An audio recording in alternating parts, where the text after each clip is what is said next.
4 பேரிடத்தில் குர்ஆனை எடுத்துக் கொள்ளுங்கள். ஹுதுல் குர்ஆன மின் அர்பா. அப்துல்லா இப்னு மஸ்ஊத். இரண்டாவது ஸல்லல்லாஹு அலைஹி வஸல்லம் முஆத் பின் ஜபல்ங்கறாங்க. முஆத் பின் ஜபல் குர்ஆன் ஓதுனா சுப்ஹானல்லாஹ் யமன் தேசத்துக்கு போறாங்க. அவங்க தக்பீர் கட்டுறாங்க. சுபுஹ் தொழுகை. முஆத் பின் ஜபல் சுபுஹ்ல தொழ வைக்கறாங்க.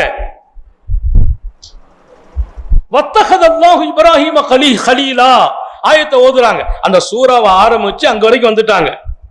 பின்னால நிக்கிறவங்க எல்லாம் புதுசா இஸ்லாம் ஆனவங்க. அந்த குர்ஆனை அவங்க எடுத்த வீதம், உணர்ந்த விஷயம், அதுல பின்னால நின்னவர் சத்தமா சொன்னாராம், கர்ரத்து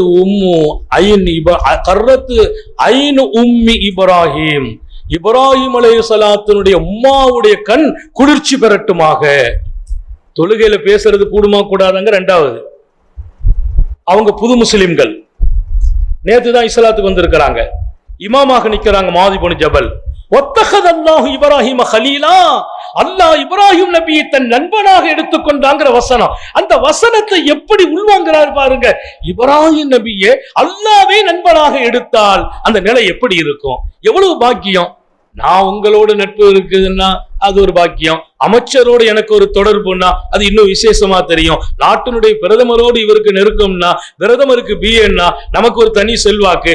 இவர் அல்லாஹ்வின் நேசர், அல்லாஹ்வை நண்பராக எடுத்துக்கொண்டார். அந்த ஆயத்தினுடைய ஆழத்தை பின்னால் நீங்க ஓதுறத கேட்டவர் சொல்றாரு, அல்லாஹு தாலா இப்ராஹிம் நபியுடைய உம்மா இருக்கிறாங்களே அவங்க கண்ணு குளிர்ச்சி பெறட்டும் அப்படின்னு அவர் சொன்னார்.